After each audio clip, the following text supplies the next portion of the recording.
Hello everyone, Mike Webb here, and I'm bringing you all my picks for the best movies of 2023. Yes, I know I'm incredibly late to the party on this, but I wanted to wait for the right moment to put a video out with a bunch of unused footage I took within the first few months of the year. I try my best to watch as many movies as I can, but at the same time, nobody watches everything all in one year. I didn't see films like Godzilla Minus One, or Napoleon, or The Teacher's Lounge, or They Clone Tyrone, just to name a few, because I didn't have time to watch them in general. You may notice a couple of inconsistencies based on what number I gave that particular film in general. That's because over time, my opinion changes on said movie than how I viewed it on initial watch. And for my criteria, they have to premiere in 2023 either theatrically, streaming, or if I saw it at a film festival or on a virtual screener. And I'm also counting films that received a 1-week theatrical engagement awards run but were later fully released in the US the following year. And I am not counting re-releases. However, I want to give a special mention to Stop Making Sense, which I saw for its 40th anniversary 4K remaster, and it was truly one of the best movie-going experiences I ever had. But before I begin, I want to give you all some honorable mentions that otherwise didn't make the final cut. Beyond Utopia,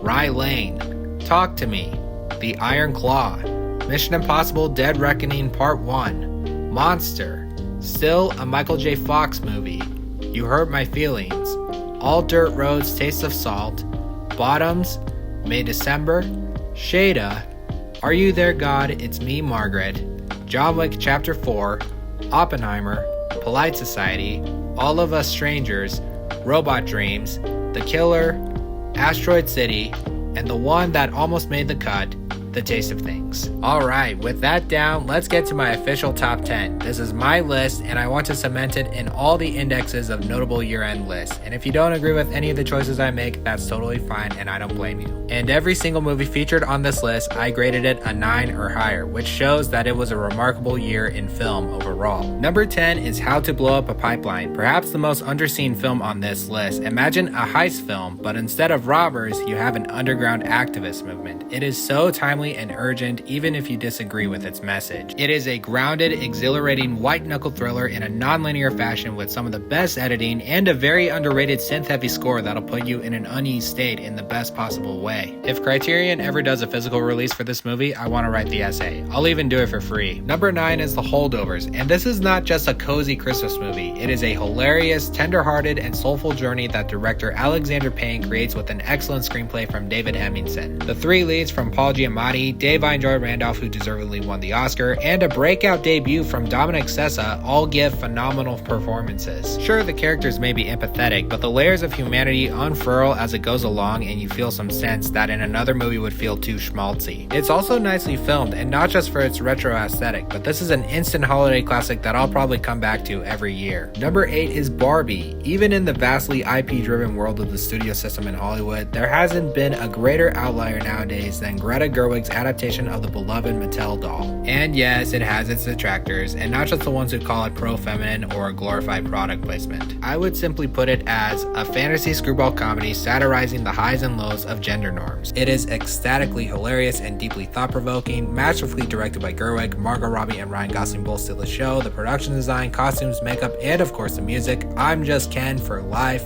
They're all terrific. It was a big risk that ultimately paid off, becoming the highest grossing film of the year and will leave a cultural impact on our world for decades to come. Number 7 is The Boy and the Heron, the possible swan song feature film of Hayao Miyazaki, one of the world's greatest animators who ever lived. For the past half century, his stories have had a mix of fantasy and adventure with colorful hand-drawn animation that's so magical it'll leave you in a complex state of wonderment, and this one is no exception. Even the film's original Japanese title, which is translated from a book called How Do You Live, is more fitting and accurate, as some describe it as a juxtaposition on Miyazaki's relationship with his two friends, wrapped into this beautiful story depicting a journey of philosophical existence. An enriching, enthralling animated film from a bygone era, Joe Hisaishi's piano-centric score should have been Oscar nominated. I wish Studio Ghibli would keep making movies like this forever, and also I'm afraid of parakeets now after watching this. Staying in the realm of animation with my number 6 pick, which is Spider-Man Across the Spider-Verse. Superhero movies have been on a decline in recent years, but very few have stayed relevant in the lexicon of the subgenre, such as the animated Spider-Man films produced by Lord and Miller. If you thought the greatness of the first film had enough longevity, this sequel exceeds beyond all-time status and one-ups itself in every category into epic and grandeur proportions. The stakes are higher, the animation is vibrant and kinetically inventive, the humor is more gut-busting, and the themes are more rich and deeper than ever. And it ends on a cliffhanger to a possible conclusion to a trilogy? We'll have to wait and see, and if the next one stays on that level, we'll have one of the best movie trilogies, period. Number 5 is Anatomy of a Fall, winner of last year's prestigious Palme d'Or at the Cannes Film Festival. This mystery thriller courtroom drama from Justine Triet is an astonishing accomplishment unlike any other. Throughout the 2.5-hour runtime, the film is a psychological journey that makes you question the sense of marriage, family, and morality of one's actions before it ultimately becomes an uncertainty. It's an ambiguous outcome that leaves up to the viewer's interpretation, thanks in large part to Triet and Artur Harari's Oscar-winning screenplay. Incredible performances from Sandra Hüller, Swan Arnaud, Milo Machado-Graner, and Messi the Border Collie, who is perhaps the best dog actor working today. Once I have the Criterion Blu-ray, I'll pop it in and be enthralled again, just like how I saw it projected in a movie theater. Number 4 is Killers of the Flower Moon. Martin Scorsese's adaptation of the David Grant novel is a very dark and devastating piece of unknown history unfolded in a 3.5-hour epic. A blend of genres like western, gangster, crime, drama, and romance. It's a morality tale of grief and greed that only a filmmaker like Scorsese can bring it all down right to the last frame. Magnificent direction, phenomenal cinematography, production design, editing, the late Robbie Robertson's string-heavy score, and a star-studded turn from Lily Gladstone, who gives a powerhouse performance. It's probably my favorite film from Marty from the 21st century. The final 3 films on my list are flawlessly perfect. They're all masterpieces in my heart. My number 1 is a guaranteed lock, but I can literally change my 2 and 3 depending on the day. But in the end, my number 3 is going to Past Lives. This was at one point my favorite movie of 2023 up until a couple months ago. Celine Song's feature film debut is a beautifully poetic and profound story about rekindled friendship and how inevitable fate can be for what their lives are like versus what they could have been. Definitely in the vein of something like David Lean's Brief Encounter or something out of Richard Linklater's Before trilogy. The performances from the 3 leads in Greta Lee, Teo Yu, and John Magaro are simply astonishing. Phenomenal direction and screenplay from Song, the editing and cinematography are magnificent, and the score is very ethereal. I've seen it twice now, and when that scene at the end comes, you'll be a blubbering mess, and if you haven't seen it, get those tissues ready. I'm also excited to see where Celine Song goes from here after launching herself as a new voice in filmmaking. Number 2 is The Zone of Interest, easily the bleakest, dour, grim, confounding, and experimental to the utmost degree, yet also a highly important film nonetheless. Jonathan Glazer loosely adapts the novel by the late Martin Amis into this haunting look at the everyday life of a Nazi family living in a house within feet of a concentration camp. Many have depicted this film as, quote, the banality of evil, and I totally agree. Seeing this depiction of a very mundane family and the horrors they unknowingly cause is an indication of how we view fascism in general, and it's sadly relevant to this very day in our political climate. It has very bold creative choices, from the opening black screen to dissolving the color red to shooting in infrared. The Oscar-winning sound design plays a vital role, and Mika Levy's score is bone-chilling that'll tremble you to the core. Both Christian Friedel and Sandra Hüller are fantastic despite how despicable their characters are. Glazer's magnum opus is not for the faint of heart, but it sets out what it's meant to do and is a reminder that we still need to talk about the horrors of the Holocaust for the sake of posterity. And that leaves my number 1, which is, of course,